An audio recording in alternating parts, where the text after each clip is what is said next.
নিজের কাছে যা থাকে তাই হচ্ছে আসলে কি বলবো আসল মূলধন। মানে নিজের যা আছে 1 টাকা হলে 1 টাকা, পয়সা হোক, সেটা সম্পত্তি হোক, সেটা হাজবেন্ড হোক বা একটা কাপড় হোক, নিজের কাছে যা থাকে তাই হচ্ছে আসল। তো আজকে একটা কথা বলবো আপনাদের সাথে। তো নিজের যা আছে তাই কিছু দিয়ে সুখে থাকার নামে হচ্ছে সুখ, আর আমি মনে করি। তো হ্যালো এভরিওয়ান, আসসালামু আলাইকুম, welcome back to my channel. আমি শেলিজ ড্রিম, আর আমরা চলে আসলাম আজকে একটা ছোট্ট ব্লগ নিয়ে। তো আমার ডেইলি লাইফস্টাইল ব্লগে আপনাদের সাথে শেয়ার করি। ভালো লাগলে চ্যানেলটি অবশ্যই সাবস্ক্রাইব করে পাশে থাকবেন, আর পাশে থাকা বেল বাটন ক্লিক করে অল নোটিফিকেশন অন করে রাখবেন। তো এই যে সকালটা হয়ে গেছে, সকালবেলা বাচ্চাদের জন্য পরোটা বানাচ্ছি। তো পরোটা বানিয়ে দিলে আসলে বাচ্চারা একটু খুশি হয় মাঝে মধ্যে। তো আমার মেয়েটা খুব বেশি অসুস্থ, সে নাকি পরোটা খাবে না, তার জন্য নাস্তা বানাতে হবে, তাও চিনি এবং কলা দিয়ে। তো মেয়ের জন্য নাস্তা বানিয়ে দিয়েছি, দেখেন কত সুন্দর করে। মেয়েও খেয়ে নিয়েছে, আমরা কয়েকটা খেয়েছি। তো মেয়েটা তেলের পিঠাগুলো আসলে খুব বেশি পছন্দ করে, আর মেয়ে মাঝে মধ্যে খেতে চায়। তো যেহেতু খুব বেশি অসুস্থ মেয়েটা, তার জন্য বানিয়ে দিলাম। আর বাচ্চারা একটু বৃষ্টিতে ভিজেছে, সেজন্য বাচ্চারা অনেক অসুস্থ হয়ে গেছে একটু। তো আমার মেয়ে বিশেষ করে নাস্তাটা খুব বেশি পছন্দ করে, এমনিতে আমি সবসময় বানিয়ে দিই ওকে। যা হোক, আমরা আসলে মধ্যবিত্ত ফ্যামিলির মানুষ, যখন যাই পাই তাই খাই। আমাদের কোনো চাওয়া নেই, কোনো রুচি নেই, কিছুই নেই। তো মধ্যবিত্ত মানুষের চাওয়া হচ্ছে এতটুকুই, 3 বেলা ভাত, 2 বেলা নাস্তা। চলে আসলাম রান্নাঘরে, আমরা নাস্তা করে নিয়েছি। গতকাল তিতা করলাগুলো আমি কেটে রেখেছিলাম, আপনারা দেখেছেন কতগুলো তিতা করলা কেটে। তো হালকা কয়েকটা পিঁপড়ে দেখতেছি, একটু জেনে নিচ্ছি। তো তিতা করলাগুলো আসলে আমার খুব বেশি পছন্দ, আমার ছেলেও খুব বেশি পছন্দ করে। তিতা করলাতে আসলে যে ফাইবার রয়েছে সেটা খেলে ডায়াবেটিসটা একটু কম, বা ডায়াবেটিস থাকলেও, যাদের ডায়াবেটিস আছে তাদের জন্য ভালো, আর ডায়াবেটিস না থাকলেও খেলেও ভালো, শরীরের জন্য খুব ভালো। তো আমার ছেলে খুব বেশি পছন্দ করে বিধায় আমি সবসময় এই তিত করলা ভাজিটা আমি করি আলু দিয়ে বিশেষ করে, আর মাঝে মধ্যে আমি ডাল দিয়ে করি।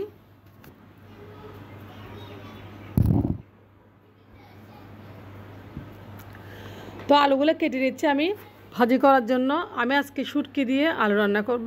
আজকে কোনো বাজার নেই বাসায় আসলে।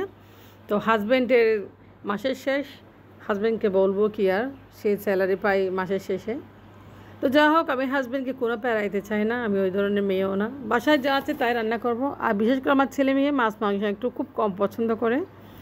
তো আমরা আজকে ভাত খাবো দুপুরে। আমরা তিতা করলা ভাজি করব আর শুটকি দিয়ে আলু রান্না করব, খুব মজার তরকারি। তো বাসায় যা আছে তাই দিয়ে আজকে আমি রান্না করব, আর বাজারে বের হব না। যা হোক, আলু কেটে নিয়েছে এদিকে শুটকি দিয়ে রান্নার জন্য, আর আমি তিত করলাটা ভাজি করে নেব। এটা হচ্ছে তেলের কড়াই, কড়াইটা কালো হলো, কিন্তু এই কড়াইতে ভাজিগুলো খুব মজা লাগে। আর এই তেলের কড়াইটা আমি একদম তেলে করেছি, কালো করেছি খুব কষ্ট করে। যা হোক, আমি পেঁয়াজ রসুন দিয়ে হলুদ দিয়ে করলাটা ভাজি করে নেব, আলু এবং করলা। তো আমরা তো একদম হলুদ দিয়ে ভাজি করে, আর কোনো মশলা ব্যবহার করবে না, আর মশলা ব্যবহার করব না। তো কে কে পছন্দ করেন এরকম করলা ভাজি। প্রথমে আলুটা দিয়ে দিয়েছি, আলু দিয়ে ভালোভাবে আমি একটু আলুটা কষায় নেব। তো আলুটা কষানো হয়ে গেলে এরপরে দিয়ে দেবো করলা। এবং আলু আমি কোনো পানি ব্যবহার করব না, পানি ছাড়া একদম রান্না। তো দেখেন আমি আলু এবং তিত করলা ভালোভাবে এভাবে পানি ছাড়া একদম তেলের উপরে কষায় ভালোভাবে ভাজিটা করে নেব।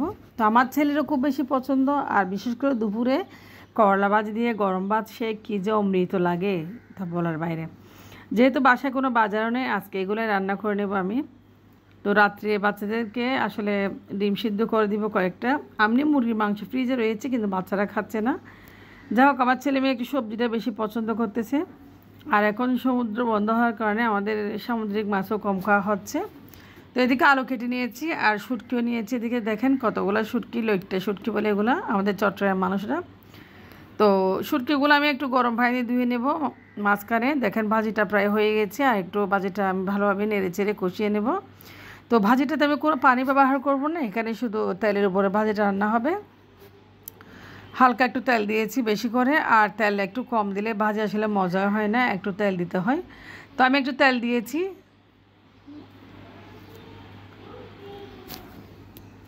তো ভাজিটা প্রায় হয়ে যাচ্ছে, দেখেন আমি উলট পালট করে ভাজিটা একটু দমে রাখবো 10 মিনিট।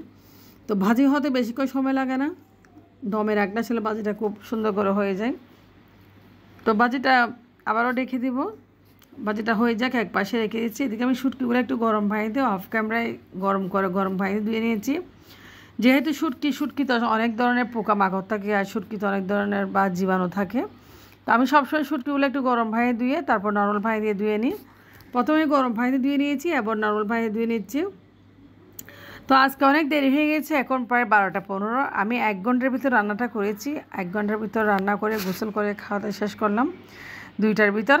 তো দেখেন এখানে আমি আলুটা কষিয়ে নিব এখন। শুটকি দিয়ে যেহেতু আলু রান্না করব, অনেক দিন পরে আমরা আলু খুব কম খাই, আর বাসা আলু রান্না করা হয় না। সবজিটা একটু বেশি ফেভার করে আমরা পছন্দ করি, সেজন্য আলুটা আমরা একটু বেশি কম খাই। তো আলুটা আমি মরিচ হলুদ দিয়ে ভালোভাবে কষিয়ে নেব। তো আমি লবণ মরিচ হলুদ দিয়ে আলুটা ভালো একটু পানি দিয়ে কষিয়ে নেব, যেহেতু আলু একটু শক্ত টাইপের আর শুটকিগুলো এরকম ছিঁড়ে যাবে। আমি গরম পানি ধুয়ে নিয়েছি, আর হালকা একটু পানি দিয়ে আলুটা কষিয়ে নেব। আলুটা আজকে লাগতেছে খুব মজা হবে, জমিয়ে ভাত খাওয়া যাবে। কারণ অনেক দিন পরে আলু রান্না করতেছি। আমার বাসায় আলু রান্না করা হয় না, কারণ আমরা আলু কম খাই, হাজব্যান্ড ওয়াইফ। সে সাথে আমার বাচ্চারাও আসলে খায় না, না খাইতে গরুর মাংস তো আমরা আলু বেশি দিই। তো মুরগি তো আলু আজকাল দেওয়া হয় না, মাঝে মধ্যে, যেহেতু আলু খাই না। তো যাই হোক, আলুটা কষিয়ে নিয়েছি। এখন এই পর্যায়ে আমি শুটকিগুলো দিয়ে দিব। আমি গরম পানিতে শুটকি ভালো করে দিয়ে ফ্রেশ করে নিয়েছি। তো আজকে আলু শুটকিগুলো অনেক মজা হবে। তো কার পছন্দ অবশ্যই কমেন্ট করে জানাবেন, কারা পছন্দ করেন। তো আজকে আপনাদের সাথে এটাই শেয়ার করতেছি যে বাসায় যা আছে তাই দিয়ে রান্না করে আজকে দুপুরে খাবো। বাজারে বা বাইরে আর যাবো না, যা আছে তাই দিয়ে খাবো, ঘরে যা আছে তাই রান্না করব। কারণ বাসায় আসলে মাসের শেষ, আমরা মধ্যবিত্ত ফ্যামিলি, চাকরিজীবী আমার হাজব্যান্ড। তো মাসের শেষ যেহেতু আমাদের টাকা পয়সা একটু হাতে কম, সেজন্য বাজার করা হচ্ছে না। তো চাকরিজীবীদের এটাই আসলে দুঃখ, মাসের শেষে যদি আবার, এটা আসলে ভালো। যা হোক, আল্লাহ কপালে যেটা রাখছে, যা হোক, আল্লাহর হাতে শুকরিয়া, আলহামদুলিল্লাহ ভালো আছি, খেয়ে তো আছি, আর উপাস তো নেই। এদিকে রান্নাটা হয়ে গেছে, দেখেন আমিও খেয়ে নিচ্ছি। অফ ক্যামেরায় আমরা গোসল করে নিয়েছি মা ছেলে, আমরা সব ফ্রেশ করে টেবিলে বসে গেলাম। আমি খেয়ে নিচ্ছি করলা ভাজি দিয়ে। তো করলা ভাজিটা আমি একদম পুরা করে ভেজে নিয়েছি। দেখেন কত যে মজা হয়েছে, আসলে বলার বাইরে, অনেক টেস্টি হয়েছে। তো আমার বেশি পছন্দ তিতা করলা, খুব বেশি পছন্দ। তো আমি পেট ভরে ভাত খাবো আজকে তিতা করলা ভাজি দিয়ে। আর শুটকি আলুটা আমি রাত্রে খাবো, এখন খাবো না। যা হোক, আমি খেয়ে নিচ্ছি। আর কিছু কাপড়ও ধোয়ার আছে, কিছু কাপড় ধোয়ার জন্য আমি এক পাশে রেখে দিয়েছি। এদিকে করলা ভাজি দিয়ে ভাত খাচ্ছি যে এত অমৃত লাগতেছে বলার বাইরে। আপনারা আলু দিয়ে অবশ্যই করলা ভাজি করবেন। তো ভাত খাওয়া শেষ হয়ে গেছে, আমি চলে আসলাম ড্রয়িং রুমে। আমি কিছু কাপড় আসলে ওয়াশিং মেশিনে দিয়ে রেখেছিলাম, কাপড়গুলো ওয়াশ হয়ে গেছে মনে হয়। তো একটা হচ্ছে সুপার কাভার, গতকাল আপনারা দেখেছেন, এটা আমি দিতে পারি নাই। আর টেবিল ক্লথটা ধুয়ে দিয়েছিলাম। যা হোক, দেখেন কত একদম শুকাই গেছে। তো মেশিনে কাপড় দিলে একটাই সুবিধা, একদম শুকাই যায় কাপড়গুলো, দেখেন মাশাল্লাহ। তো একদম শুকাই গেছে, দেখেন কাপড়গুলো কোথায় একটু একদম পানি নেই। তো টেবিল ক্লথটা একটা হাজব্যান্ডের লুঙ্গি দিয়েছিলাম। আর দেখেন এদিকে একদম সুপার কাভারটা পরিষ্কার হয়ে গেছে, খুব সুন্দর। তো এটা আমি শুকাত দিব। আর টেবিল ক্লথটা আমি একটু এদিকে টেবিলে লাগিয়ে দেবো, কারণ এটা এমনি শুকনা। তো এটা বিছে রাখলে আসলে শুকাই যাবে। তো আজকের ভিডিও একটি পর্যন্ত। আপনারা আমাদের জন্য অবশ্যই দোয়া করবেন। আপনার সাথে শেয়ার করেছি আমাদের লাইফের বা আমাদের প্রতিদিনের নিত্যদিনের কাজকর্মগুলা এবং খাওয়া দাওয়াগুলা কেমন লেগেছে অবশ্যই কমেন্টস করবেন আপনারা। দেখেন এটা শুকিয়ে যাবে এখানে। তো আপনারা ভালো থাকবেন। আল্লাহ হাফেজ, আসসালামু আলাইকুম।